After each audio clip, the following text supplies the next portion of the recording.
Hello everyone and welcome to my channel. आज काफ़ी time के बाद मैं ये वीडियो बना रही हूँ और मेरी क्योंकि तबीयत थोड़ी ठीक नहीं चल रही, मतलब मुझे ज़ुकाम लगा हुआ है 2-3 दिन से। लेकिन मुझे ये वीडियो ज़रूर बनानी थी क्योंकि ये वीडियो मेरे लिए एकदम ख़ास है। तो आने वाले 10 तारीख को 10 दिसंबर को मेरा जो बेटा है लव, उसका फर्स्ट बर्थडे है। तो उससे पहले पहले मुझे ये वीडियो जो है वो पब्लिश करनी थी।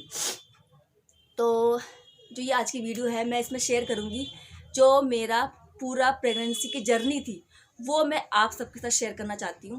क्योंकि मेरे लिए कहते हैं ना, वो टाइम बहुत ज़्यादा ख़ास था, बहुत ज़्यादा ख़ास। तो इसीलिए मैंने कहा कि लव के बर्थडे से पहले मैं ये वीडियो पब्लिश करूँ ताकि लोग जान सके कि मैंने कैसे कैसे एक्सपीरियंस अपने साथ मतलब लिया, मैंने क्या मुझे फ़ील होता था, मुझे कैसे फ़ील होता था। तो वो मैं आज इस वीडियो के ज़रिए आप सबको बताना चाहती हूँ। बीच बीच में होता रहेगा क्योंकि मुझे ज़ुकाम लगा हुआ है। तो सबसे पहले तो ये बात है पिछले अप्रैल की, पिछले साल 2019 में अप्रैल की। उस टाइम पे ना मेरी तबीयत थोड़ी डाउन थी और मुझे ऐसा लगता था कि मुझे क्या लगता था, मुझे वॉमिटिंग होती थी और साथ में मुझे थोड़ा फीवर भी था। तो मुझे ऐसा फील हुआ कि शायद ना मुझे डेंगू है, क्योंकि सारे सिम्टम मुझे डेंगू वाले लगते थे। तो मुझे लगता था डेंगू है। लेकिन मेरी एक आदत है, मैं ना एकदम से जाके दवाई कभी नहीं लेती हूँ। मैं पहले 2-3 दिन देखती हूँ, हो सकता है कि वो अपने आप क्योर हो जाए। लेकिन जब मुझे लगा 2-3 दिन से ज़्यादा हो गए और वो ठीक नहीं हो रहा है, मैं काम भी नहीं कर पा रही थी घर का, तो फिर मैंने अपने हस्बैंड से, हेमंत से कहा कि मुझे ना डॉक्टर के पास ले चलो। तो ये 18 अप्रैल की बात है, ये मुझे डेट याद है क्योंकि वो डेट मैं नहीं भूल सकती। तो 18 अप्रैल की ये बात है। तो हम गए थे, हमारे वहीं के पास के एक डॉक्टर है, तो उनकी दवाई ना मुझे लग जाती है हमेशा से। तो मैं उनके पास गए थे हम। तो उनकी एक आदत है उन डॉक्टर की कि वो जब भी उनके पास कोई जाए, मैं जाती थी या कोई भी लेडी जाए, तो वो एक क्वेश्चन हमेशा करते हैं कि आपकी कोई प्रेगनेंसी तो नहीं है, क्योंकि वो दवाई उसी हिसाब से देते हैं। तो उन्होंने मुझसे भी पूछा वही सवाल जो हमेशा से पूछते हैं। तो मैंने कहा नहीं, प्रेगनेंसी ऐसा तो कुछ भी नहीं है। तो उन्होंने कहा ठीक है। लेकिन पता नहीं क्या हुआ कि अचानक से मेरे हस्बैंड ने ऐसे बोल दिया कि ना प्रेगनेंसी का टेस्ट करवा लीजिए फिर भी आप। मैंने कहा नहीं, ज़रूरत क्या है ना। तो उन्होंने कहा, डॉक्टर ने कहा नहीं, अगर ऐसा है तो एक बार आप प्रेगनेंसी का टेस्ट करवा लो, क्योंकि मैं उसी के हिसाब से भी दवाई दूंगा। कहीं आपको जो बुखार वगैरह है ना, क्योंकि प्रेगनेंसी में कई ऐसे दवाइयाँ हैं जो एक प्रेग्नेंट लेडी को नहीं दी जाती है बुखार में भी। तो मैंने कहा ठीक है फिर। तो वहीं अंडरग्राउंड में एक टेस्ट होता था, तो वहाँ पे टेस्ट हुआ, यूरिन टेस्ट हुआ मेरा। तो मुझे लगा कि नेगेटिव ही होगा। तो मैं ऐसे ही बैठे हुए थे हम, तो तकरीबन 10-15 मिनट के बाद उन्होंने बोला कि मतलब वो मेरे हस्बैंड को जानते थे जो टेस्ट कर रहे थे। उन्होंने मेरे हस्बैंड को कहा कॉन्ग्रेचुलेशन, पॉजिटिव आया है। तो शॉक्ड, पहले तो मैं बिल्कुल शॉक्ड हूँ क्योंकि मैं डेंगू का सोच के गई थी, मतलब मुझे लगा था कि डेंगू है। तो मैं डेंगू का सोच के गई थी, लेकिन जब उन्होंने कहा कि रिपोर्ट जो है वो पॉजिटिव है, तो बिल्कुल शॉक्ड हो गई मैं, बिल्कुल बहुत ज़्यादा। तो उसके बाद हम ऊपर आए डॉक्टर के पास। तो डॉक्टर ने कहा अब आप एक काम कीजिए, जो जो दवाइयाँ मैंने लिखी वो कैंसिल, अब आप बस ये वाली दवाई लीजिए, और बाकी यहाँ पे हमारी गायनी बैठती हैं, उनको आप आके हर हफ्ते दिखा सकते हो। तो फिर भी मुझे ना वो था, मैं घर गई, मैंने किट ली, प्रेगनेंसी टेस्ट किट, उसको मैंने देखा, फिर वो भी पॉजिटिव आया। देन हम श्योर हो गए कि हाँ। तो बस आप समझ लो कि वो 18 अप्रैल मेरे दिल के काफ़ी करीब है, इसलिए मैंने ये जो उनकी मतलब वो जो डॉक्टर थे उनकी जो ये रिपोर्ट है, ये आज तक संभाल के रखी हुई है। ये 18 अप्रैल की रिपोर्ट है जिसमें प्रेगनेंसी टेस्ट पॉजिटिव लिखा हुआ है, इसलिए मैंने ये संभाल के रखा हुआ है। तो काफ़ी मतलब कहते हैं ना, इम्पॉर्टेंट है मेरे लिए। तो बस समझ लीजिए कि उस दिन से ना मेरी जो प्रेगनेंसी का जो जर्नी है वो स्टार्ट हो गया 18 अप्रैल से। फिर उसके बाद हमने सोचा अब कौन सी गायनी को दिखाया जाए, कौन सी एक अच्छी गायनी है, कहाँ दिखाया जाए। तो एक अच्छी गायनी थी जहाँ से मतलब मेरी जो जेठानी है उनका भी वहीं से ही हुआ था। तो उन्होंने कहा वो अच्छी हैं, तो हमने कहा ठीक है फिर हम भी वहीं से करवा लेते हैं फिर अपना सारा चीज़ें। तो वहीं मार्केट में ही थी। तो 22 अप्रैल को मैं उनके पास गई और मैंने उनको बताया जो बातें थी। तो उन्होंने मुझसे कहा कि जब ऐसा होता है तो स्टार्टिंग में ना कुछ टेस्ट होते हैं, 15-16 टेस्ट, जिसमें आपका थायराइड का, शुगर का, यूरिन टेस्ट, ब्लड टेस्ट और आपका हीमोग्लोबिन वगैरह सब चेक किया जाता है। तो वो आपके टेस्ट होंगे, उसकी भी रिपोर्ट है ये मेरे पास। तो ये तकरीबन मतलब आप लगा लीजिए 22 या 23 टेस्ट थे जो मेरे उस स्टार्टिंग में मतलब उस टाइम पे हुए थे। और ये मैंने 22 अप्रैल को करवाया था ये टेस्ट, और 24 अप्रैल को इसकी रिपोर्ट आई थी। तो इसमें भी जो भी चीज़ें थी उसके हिसाब से फिर उन्होंने मुझे बताया कि क्या क्या चीज़ें हैं, किस हिसाब से आपको डाइट है, किस हिसाब से आपको रहना है, ऐसे करके ना। उसके बाद मैंने कहा ठीक है, फिर मैं घर आई 24 अप्रैल को। तो उसके 2-3 दिन के बाद मेरी हालत हो गई एकदम ख़राब। मतलब ऐसे ख़राब हो गई कि जैसे एक तो गर्मी का टाइम था, अप्रैल में गर्मी आ ही जाती है, दिल्ली में तो आ ही जाती है भाई। तो जैसे क्या होता था, मैं खाने पीने की बहुत ज़्यादा शौकीन हूँ, लेकिन होता क्या था, मैं दिन के टाइम में खिचड़ी बनाती थी, क्योंकि मुझे हमेशा से खिचड़ी बहुत ज़्यादा पसंद है। मुझे पता कई लोग कहेंगे हाय इसको खिचड़ी कैसे पसंद है, हमें तो पसंद ही नहीं आती, लेकिन मुझे खिचड़ी बहुत ज़्यादा पसंद है। तो मैं दिन के टाइम में खिचड़ी बनाती हूँ, क्योंकि उस टाइम पे हेमंत घर पे तो होते नहीं है, तो मैं अपने लिए खिचड़ी बनाती थी। तो खिचड़ी की जब सीटी आती थी ना, तो मुझे उसकी स्मेल आती थी और मैं बड़ी परेशान हो जाती थी, क्योंकि स्मेल जो है ना मेरे पूरे दिमाग में घूमती थी बहुत ज़्यादा। तो मैं परेशान करती थी हमेशा हेमंत को ऑफिस में, हेमंत मुझे तो रहा नहीं जा रहा, मुझे तो स्मेल आ रही है, इसमें भी स्मेल आ रही है, उसमें स्मेल आ रही है, मैं क्या करूँ। तो हेमंत ने कहा एक काम कर, 2-3 दिन के लिए अपने घर हो। मैंने कहा चलो ठीक है, मैं अपने घर चली जाती हूँ। तो 2-3 दिन के लिए मैं अपने मायके आ गई, और फिर मायके में मैंने अपना फर्स्ट अल्ट्रासाउंड करवाया, जो कि मतलब लगभग आपके 6 या 7 हफ्ते के बाद होता है फर्स्ट अल्ट्रासाउंड। तो उसमें मतलब देखने के लिए कि बच्चे की दिल की धड़कन आई है कि नहीं आई है, तो वो मैंने करवाया। तो उसकी भी रिपोर्ट मेरे पास है, मैंने सारी चीज़ें बिल्कुल एकदम संभाल के रखी हुई है। और ये अल्ट्रासाउंड मैंने करवाया था 27 अप्रैल को। तो इस 27 अप्रैल को मैंने करवाया। तो उसमें जब उन्होंने मुझे कहा कि, मैंने उनको बोला बेबी ठीक है, तो उन्होंने कहा कि बेबी की जो दिल की धड़कन है वो आ चुकी है। तो एक छोटा सा कहते हैं ना, जब हमने यहाँ पे देखा इस रिपोर्ट में, ये देखिए, तो कहते ना बड़ा अच्छा सा लगा है देख के। तो ये मेरा फर्स्ट स्कैन था, फर्स्ट अल्ट्रासाउंड था जो मैंने करवाया था। उसके बाद मैं 2-3 दिन अपने घर में रही, उसके बाद मैं अपने घर आ गई। अब घर आने के बाद भी क्या हुआ, मई आ गई थी। मई में तो और ज़्यादा गर्मी, कूलर चलाया हमने। और हर हर साल, मतलब इतने सालों से मैं देखते आई हूँ गर्मी, लेकिन जो मुझे उस टाइम पे गर्मी लगती थी ना, मुझे ऐसा लगता है कि और जितनी भी लेडीज़ हैं जिनकी प्रेगनेंसी गर्मियों की रही है, उन्होंने भी शायद ये सब कुछ मतलब एक्सपीरियंस किया होगा। इतनी ज़्यादा मुझे गर्मी लगती थी, इतनी ज़्यादा गर्मी लगती थी, मतलब मैं कहती थी भगवान मुझे इतनी गर्मी क्यों लग रही है। कूलर चलाया, कूलर से भी गर्मी, और ऊपर से कूलर की जब स्मेल आती थी ना, जब कूलर चलता था, कूलर बंद करो तो गर्मी, कूलर चलाओ तो उसकी स्मेल, जबकि हमारा कूलर ना जो घास वाला कूलर है वो नहीं है, फिर भी उसकी स्मेल आती थी, उसमें मैं परफ्यूम छिड़कती थी फिर भी स्मेल आती थी। बिल्कुल बर्दाश्त के बाहर हो गया। मैंने कहा ये गर्मी तो बर्दाश्त ही नहीं हो रही, इस बार की तो गर्मी बर्दाश्त ही नहीं हो रही बिल्कुल भी। और खाती पीती में कुछ नहीं थी, कुछ भी नहीं, मतलब ऐसा हो गया मेरा खाना पीना बिल्कुल बंद, क्योंकि कोई कुछ भी खाओ स्मेल आती थी, कुछ भी खाऊं मैं।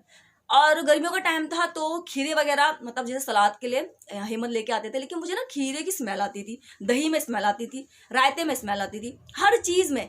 अगर मैं दाल, जैसे अरहर की दाल है, उसको मैं उबालने के लिए रखूँ तो उसकी सीटी आती थी तो उसमें स्मेल आती थी, कुछ खाया ना जाए। मन कर रहा था कि बस कोई मुझे बना कर दे दे, चाहे कैसे भी बनाए, बस बना कर दे दे। खुद नहीं बनाया जा रहा था, क्योंकि खुद बनाओ तो उसमें स्मेल तो मुझे लेनी थी। तो मैं क्या करती थी, जैसे मैंने अरहर की दाल रखी है, खिचड़ी रखी है, तो जैसे रख के फटाफट छत में भाग जाती थी, किसी जैसी सीटी आएगी मैं छत में रहूँगी, मुझे स्मेल नहीं आएगी और आके मैं खा लूँगी। तो लेकिन मैंने कहा ऐसा कब तक करूँगी। फिर हेमंत ने कहा एक काम कर, फिर तो फिर अपने घर होके आ जाए। फिर मैं दोबारा अपने घर चली गई। इस टाइम पे मैं थोड़ा ज़्यादा टाइम के लिए गई, मतलब मैं मई में गई थी, तो मैं जून तक आई, मतलब 15-16 जून को मैं आई। लगभग आप लगा लो 15-20 दिन के लिए मैं अपने घर गई। फिर उस टाइम पे तो मुझे ये था कि मुझे कोई बना के खिला दे। वहाँ के मेरी मम्मी मुझे बना के खिलाती तो थी, लेकिन मुझे वॉमिटिंग, मतलब मैंने ये अपने मतलब स्टार्टिंग में मैंने ये एक्सपीरियंस किया कि मुझे वॉमिटिंग बहुत ज़्यादा होती थी, बहुत ज़्यादा। कई लोगों को मैंने सुना है लूज मोशन होते हैं, बट मुझे वॉमिटिंग होती थी। मेरा एक्सपीरियंस वॉमिटिंग करा उस टाइम पे। तो मैं कहती थी हे भगवान क्या हो गया, ये कैसी प्रेगनेंसी आ गई है इसमें, तो मुझे बिल्कुल ही, कहीं मैं और ज़्यादा कमज़ोर हो गई, मैं पतली हो गई, कहीं बेबी पे असर ना हो। तो डॉक्टर, हाँ मैंने आपको बात बताना भूल गई। मेरा जब स्टार्टिंग में मेरा जब वेट उस टाइम पे काउंट हुआ था, तो मेरा वेट जो था वो 40 था, जो कि अंडर वेट है, क्योंकि मेरी हाइट 5'3" है। 5'3" के हिसाब से मेरा वेट 47 होना चाहिए, मिनिमम वेट 47 to 53, लेकिन मेरा वेट जो था वो 40 था। तो डॉक्टर ने मुझसे कहा कि देखो अगर आप ऐसे ही रहोगे और खाओगे भी नहीं, तो बेबी जो है वो काफ़ी कमज़ोर होगा, फिर उसको मशीन वगैरह में रखना पड़ेगा, तो देख लो उसकी बहुत ज़्यादा केयर करनी होगी। तो मैंने कहा भैया अब मैं खाऊं भी, मन भी नहीं करता था खाने का, कैसे वेट गेन करूं, बड़ी टेंशन में रहती। एक चीज़ मेरे साथ और हुई, वो क्या कि मुझे ना बुखार बहुत आने लग गए। मतलब मैं ना बहुत ज़्यादा जल्दी, कहते ना बुखार आ जाता था, मुझे फीवर आ जाता था। अब फीवर में क्या होता था कि फीवर में कहते हैं कि कई ऐसी दवाइयाँ होती हैं जो नहीं लेनी चाहिए, क्योंकि बेबी पर असर होती थी। मैं और टेंशन में, अगर मैं दवाई ना लूँ, ठीक है, तो कहीं फीवर बढ़े। कहते हैं कि जब फीवर में प्रेग्नेंट लेडी रहती है तो बेबी पर असर होता है, कहीं वो बुखार बेबी तक ना पहुंच जाए, ठीक है। और अगर मैं दवाई लूं तो कहीं वो दवाई का असर मेरे बच्चे पे ना हो। मैं बड़ी टेंशन में रहती थी, बहुत ज़्यादा टेंशन में रहती थी। तो अब क्या किया जाए, तो एक डॉक्टर, हमने डॉक्टर अपनी जो है वो चेंज की, क्योंकि मुझे ना लगा कि शायद वो डॉक्टर मुझे इतना अच्छे से मतलब एक्सप्लेन भी नहीं कर पा रही, इतना टाइम भी नहीं दे पा रही। तो एक बहुत अच्छी डॉक्टर है जो मेरी फ्रेंड ने मुझे सजेस्ट किया कि वहाँ जाओ, तो फिर हमने वो डॉक्टर के पास हम गए, और सच में मुझे वो डॉक्टर बहुत अच्छी लगी, बहुत अच्छी, फ्रेंडली नेचर था उनका, बहुत फ्रेंडली नेचर। और मुझे ऐसा लगता है कि प्रेगनेंसी ऐसी चीज़ है जिसमें अगर डॉक्टर फ्रेंडली मिल जाए ना तो बहुत सही कर जाता है। तो डॉक्टर मुझे बहुत अच्छी मिली। तो उन्होंने जब मुझे कहा, उन्होंने कहा भैया आप तो बहुत कमज़ोर हो, आपका वेट तो बहुत कम है, आप खाया किया करो। मैंने कहा मैं खाऊं क्या, मेरा तो मन ही नहीं करता खाने पीने का। उन्होंने कहा देखो ऐसा काम नहीं चलेगा। फिर उन्होंने मुझे लंबा चौड़ा कहते हैं डाइट बिल्कुल लिख के दी। उन्होंने कहा ये पूरा आपको डाइट फॉलो करनी है।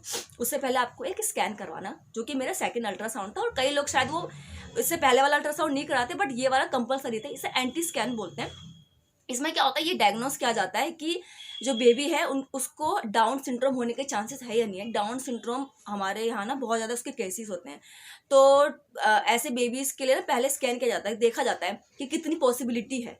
तो मेरा एंटी स्कैन हुआ, जो कि मैंने करवाया था आपका लगभग ये 28 मई को। ये मैंने करवाया, ये मैंने उसी टाइम पे करवाया था जब मैं अपने मायके में थी। तो ये मेरा सेकेंड अल्ट्रासाउंड था, एंटी स्कैन इसको कहते हैं। तो इसमें तो ये इसकी रिपोर्ट भी बिल्कुल सही आई थी, और उसमें भी मैं बार बार डॉक्टर से पूछी थी सही है ना, सब सही है ना। तो जो अल्ट्रासाउंड वाले थे कि बिल्कुल सही है और नहीं है, कोई पॉसिबिलिटी नहीं है। मेरा एंटी स्कैन आया था 0.8 mm, जो कि 3 से कम होना चाहिए, और वो जितना कम होगा उतनी पॉसिबिलिटी कम होती है बेबी को डाउन सिंड्रोम होने की। तो मेरा 0.8 mm था, जो कि डॉक्टर के हिसाब से बहुत सही था। तो ये मेरा सेकेंड अल्ट्रासाउंड हुआ। उसके बाद फिर एक अल्ट्रासाउंड और होना था, जो कि मेरे ख्याल से 5th मंथ में होता है, जो कि सबका होता है, मतलब जो अगर गवर्नमेंट से भी करवाते हैं उनका भी होता है। उसमें देखते हैं कि बेबी के कितने पार्ट्स बने हैं, कोई दिक्कत तो नहीं है पार्ट्स में ना, तो वो भी होता है। तो डॉक्टर ने मुझसे कहा कि वो आपका 5th मंथ जब आपका चलेगा, स्टार्ट होगा, तब आपका करवाना है। मैंने कहा ठीक है। तो एंटी स्कैन भी मेरा हो गया 3rd मंथ में। उसके बाद फिर जब 5th मंथ में मैं आई तो उन्होंने मुझे बोला कि आप जाके वो वाला स्कैन करवा लो, ठीक है। तो मैंने कहा ठीक है करवाते हैं। तो वहाँ पे देखते हैं कि बेबी की, क्योंकि 5th मंथ तक कहते हैं कि बेबी के पार्ट सारे बन जाते हैं। तो मैंने जाके स्कैन करवाया अपना 3rd स्कैन। उस टाइम पे कई लोग ये भी कहते थे कि जो अल्ट्रासाउंड ज़्यादा करवाओगे तो बेबी पे असर होता है, बट ऐसा नहीं होता। मतलब मैंने सुना था कि एक्सरे से, जब प्रेग्नेंट लेडी के एक्सरे होते हैं उसमें दिक्कत होती है, लेकिन अल्ट्रासाउंड में ऐसे कोई दिक्कत नहीं होती। जितना अगर आपको डॉक्टर कहते हैं उतने आप करवाओ, अपनी मर्जी से मत करवाओ। तो डॉक्टर ने मुझे कहा कि वो करवाना पड़ेगा, बेबी के पार्ट्स आपको देखने पड़ेंगे। तो उसके बाद हम फिर अल्ट्रासाउंड के लिए गए। हाँ, अल्ट्रासाउंड मैंने एक ही जगह से नहीं करवाया, क्योंकि जब मैं मायके होती थी तो मैं वहाँ से करवाती थी, और जब मैं अपने घर होती थी, ससुराल होती थी, तो मैं वहाँ के पास से करवाती थी। तो ऐसा मुझे कोई ज़्यादा फर्क भी नहीं लगा उनके सबके अल्ट्रासाउंड में, सबके ठीक ही थी, रिपोर्ट वगैरह ठीक ही थी। ऑन द स्पॉट सबके सब रिपोर्ट दे देते 5-10 मिनट का वेट करने के बाद। और रेट भी, जो प्राइस भी थे, वो सबके बिल्कुल इक्वल ही थे, इतने महंगे भी नहीं थे। तो उसके बाद मेरा अल्ट्रासाउंड हुआ जिसमें बेबी के पार्ट्स देखे जाते हैं। तो ये मेरा हुआ था 22 जुलाई को। हाँ, ये मेरा 22 जुलाई को हुआ था। तो इसमें सारी चीज़ें आती हैं कि कितनी लेंथ है चेस्ट की, हेड की, मतलब सब कुछ देखा जाता है कि कुछ अबनॉर्मेलिटी तो नहीं है। तो ये सारी चीज़ें देखी गई थी। तो ये मेरा हुआ 5th मंथ में 22 जुलाई को। उसके बाद 22 जुलाई के बाद क्या हुआ कि अचानक से ना हमारे यहाँ, मेरे ससुराल में लाइट चली गई 2-3 दिन के लिए।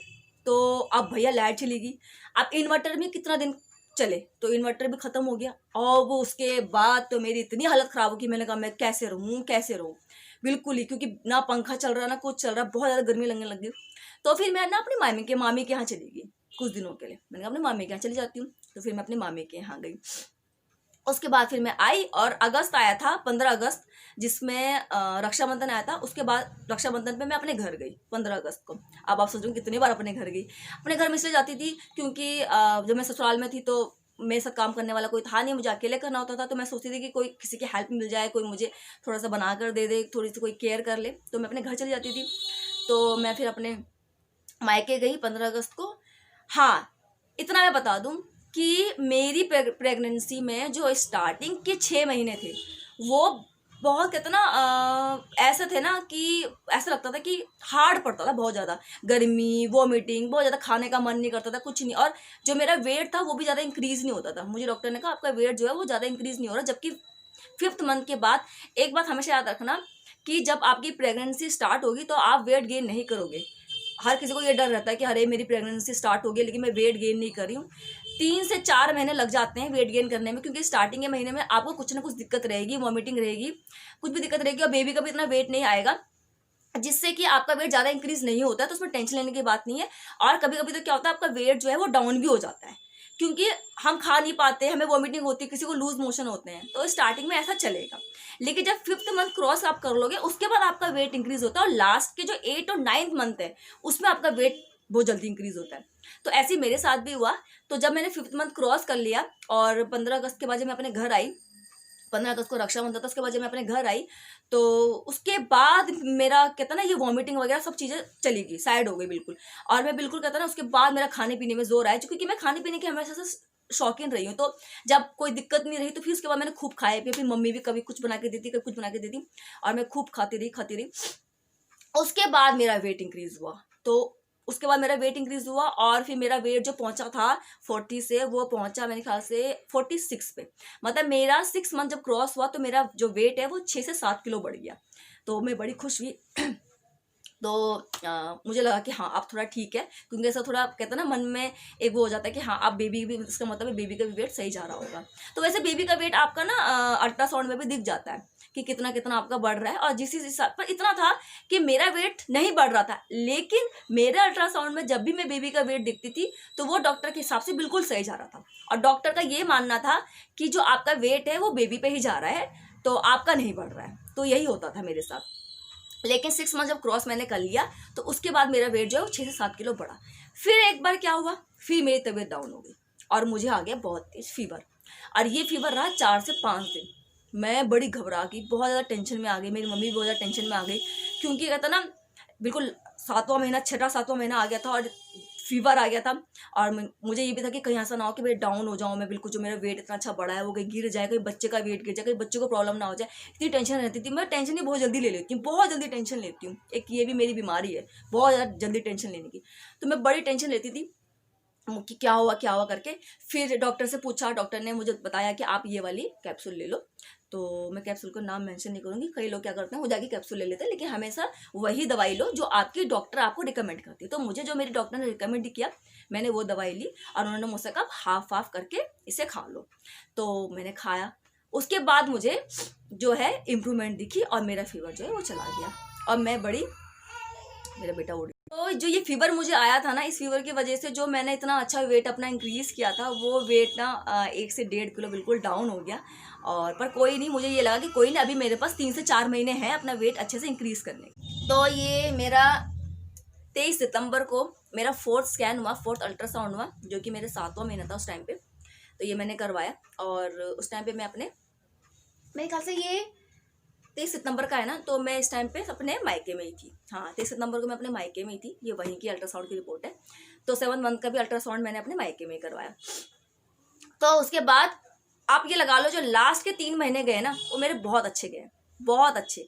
लास्ट के 3 महीने तो कहते हैं ना मैंने इतना एंजॉय किया ना, क्योंकि उसके बाद मुझे कोई दिक्कत नहीं हुई, ना मुझे बुखार आया, ना मुझे वॉमिटिंग हुई, और ना ही मुझे कमजोरी फील होती थी, और मेरा वेट भी बहुत अच्छे से इंक्रीज हुआ। और मतलब कहते हैं लास्ट के 3 महीने तो मैंने इतना एंजॉय किया ना, इतना एंजॉय किया कि लास्ट में मुझे लगा कि हाँ अब ये है, इसे कहते हैं असली एंजॉयमेंट।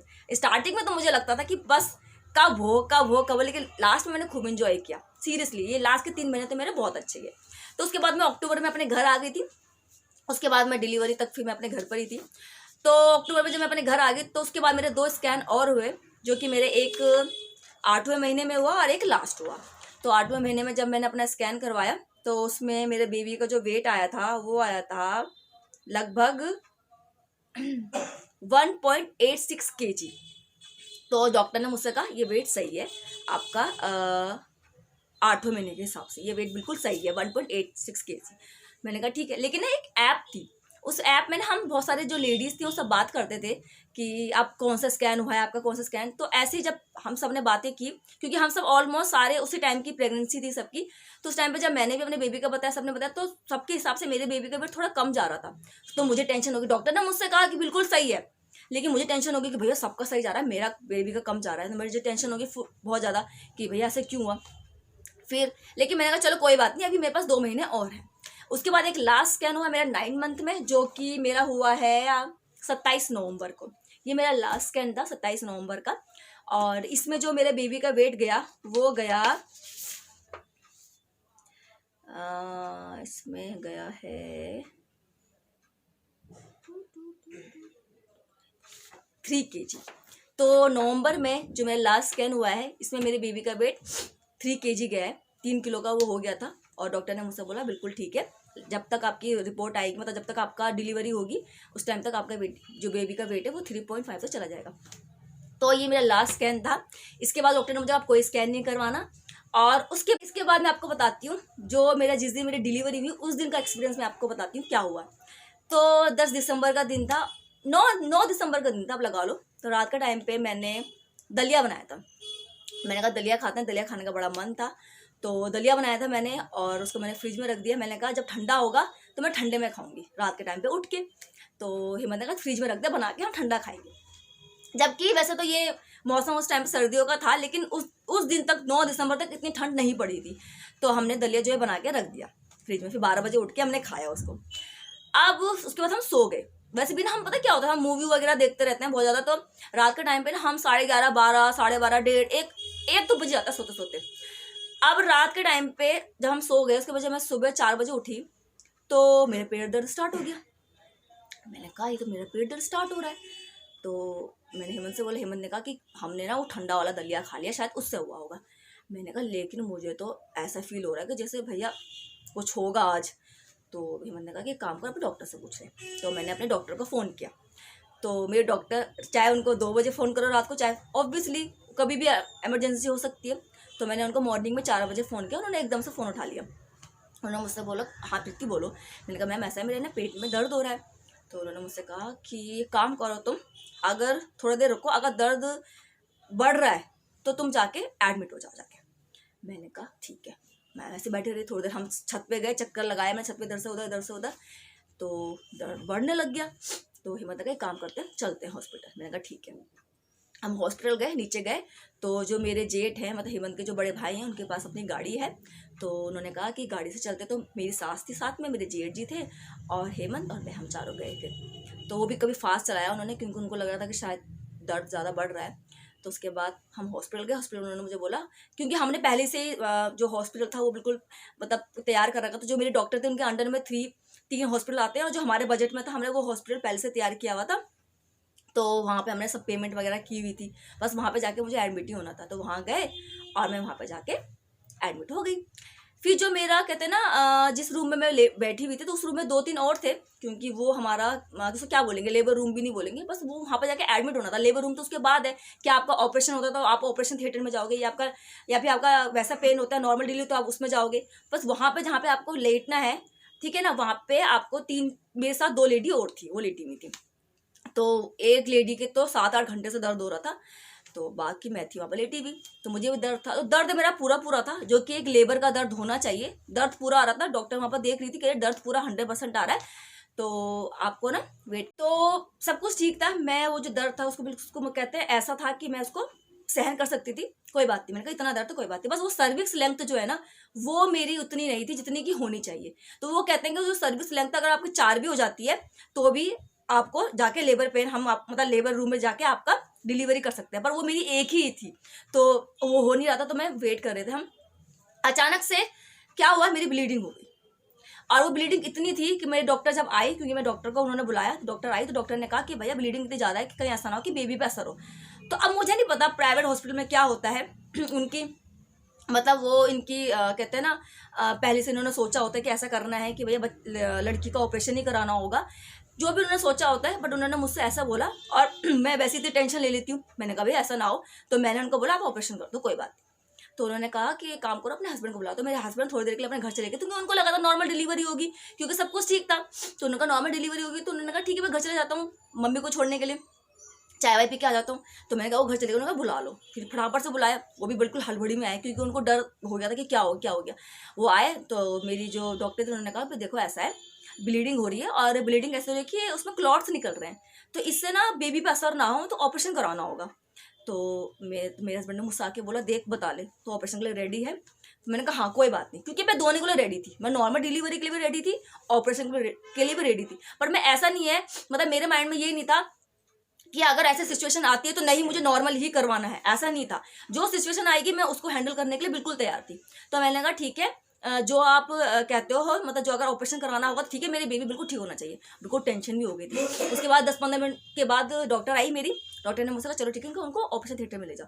और ऑपरेशन थिएटर में जब मुझे एनेस्थीसिया दिया, मुझे इतनी ज़्यादा डर लग रहा था। मैंने जो मेरे डॉक्टर थे उनको बोला, और जो साथ में मेरे नर्स थे उनको मैंने बोला, देखो अगर सिचुएशन आती है ऐसी तो आप प्लीज़ मेरे बच्चे को बचाना। वो हंसने लगे। उन्होंने कहा अरे नहीं, ऐसा कुछ नहीं है, हमारी तो रिस्पॉन्सिबिलिटी है, हम दोनों को बचाएंगे, ऐसा आप डरो मत, ऐसा कुछ भी नहीं है।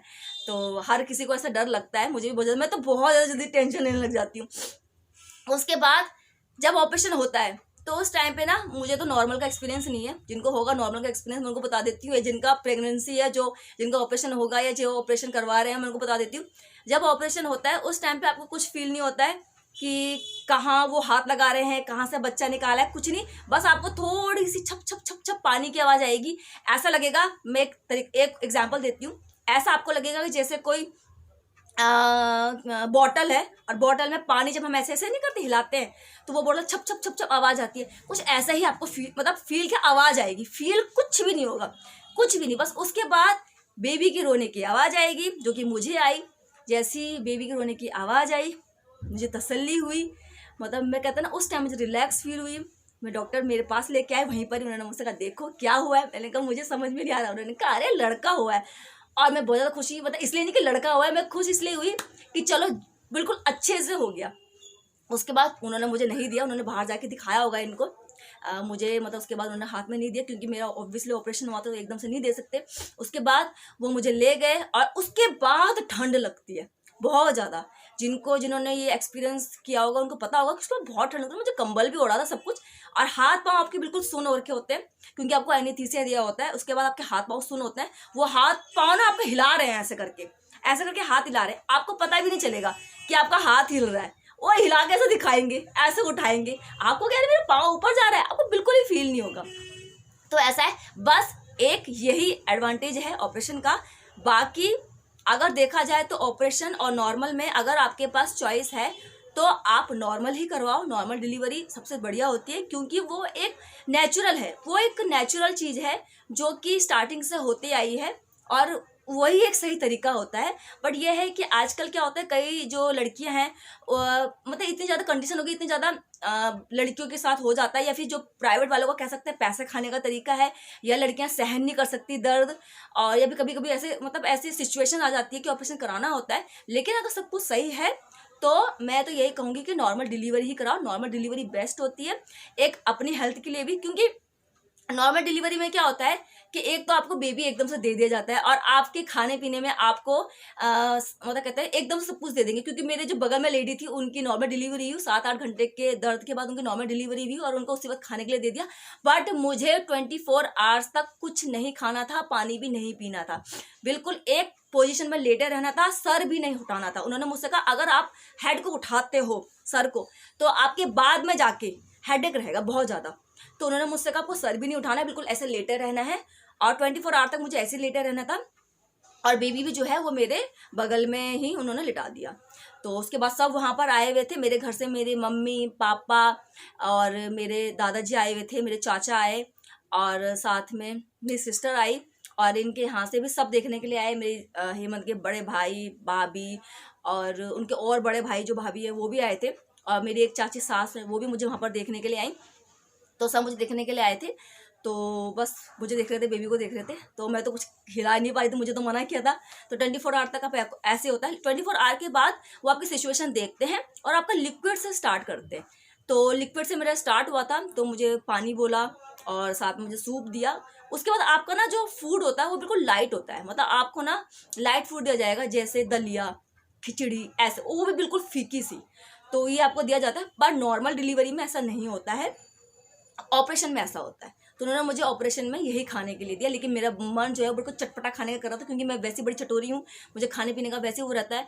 तो मुझे मेरा मन उसको देख के होता है। और जब ये सब खा रहे थे वहाँ पे बैठ के, तो मेरे हस्बैंड मुझे कह रहे थे तो सैंडविच मंगाया, उन्होंने कहा तू भी खा ले। मैंने कहा नहीं, जब उन्होंने मुझे बोला कोई बात नहीं। लेकिन जब मेरा 24 आवर के बाद जब उन्होंने एक दिन पूरा मुझे ऐसा दिया, तो दूसरे दिन जब आया तब मैंने अपने डाइटिशियन को बोला कि मुझसे ऐसा नहीं खाया जाएगा, आप मुझे ना कुछ अच्छा सा खाने के लिए दो। तो उन्होंने मुझसे कहा अगर आपको दिक्कत नहीं हो रही, गैस की दिक्कत नहीं हो रही, कुछ नहीं हो रही, तो मैं आपकी डाइट चेंज कर देती हूँ। मैंने कहा हाँ मुझे ऐसे कोई दिक्कत नहीं हो रही है। तो उन्होंने मेरी डाइट चेंज की, और जो प्रॉपर खाना होता है, मटर पनीर, रोटी, चावल, सब्जी, जो भी होता है, जो एक नॉर्मल डिलीवरी को में दिया जाता है, वो सब उन्होंने मुझे ला के दिया, और मैंने वो सब खा लिया।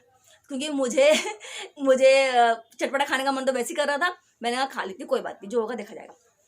और वो सब खाने के बाद उन्होंने फिर उसके बाद मुझे डिस्चार्ज कर दिया।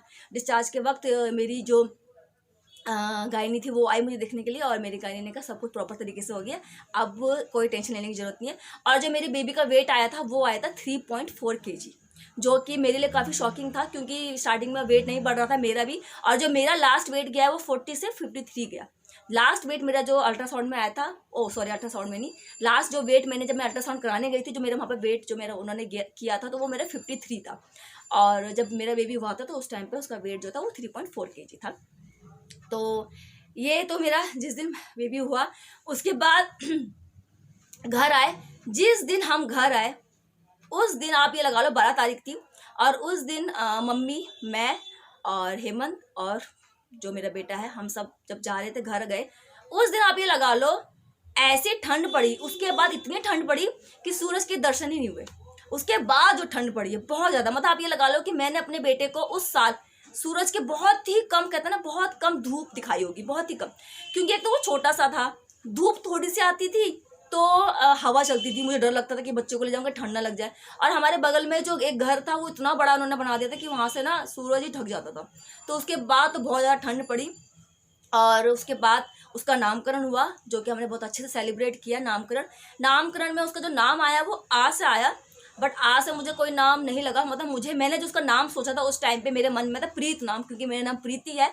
और मैं ये कह रही थी जब बिस्ट नाम, ऑब्वियसली मेरे हस्बैंड का लगना था सरनेम, तो मैंने कहा नाम में अगर प्रीत लग दो कितना अच्छा लगेगा। मतलब मेरा बेटा भी कल को कहे कि मेरी मम्मी का मेरा नाम है प्रीत और मेरे पापा का सरनेम बिस्ट, प्रीत बिस्ट। बट उसके लिए मेरे हस्बैंड एग्री नहीं हुए, उन्होंने कहा ये प्रीत नाम तो बड़ा कॉमन सा है, तो पता ही नहीं चलेगा।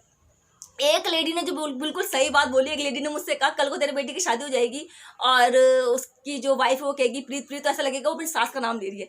मुझे भी ये बात बिल्कुल सही लगी, तो मैंने कहा चलो ठीक है।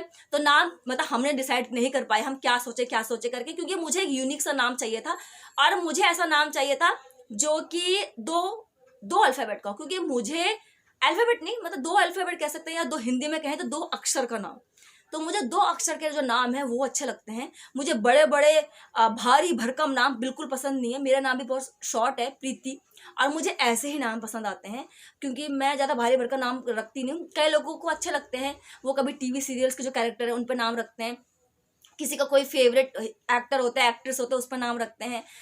कोई मीनिंगफुल नाम रखता है, बट मुझे ऐसा नाम रखना था जो बहुत ज़्यादा यूनिक तो नहीं है, लेकिन इतना शॉर्ट हो कि बहुत लोगों को लगे कि हाँ यूनिक भी है। तो जब मैं अपने घर आई और मेरे माइंड में एक नाम और चल रहा था, जो कि प्रेगनेंसी के टाइम पे चल रहा था, लेकिन जब ये हुआ तो मैं भूल गई कि वो नाम मुझे रखना है।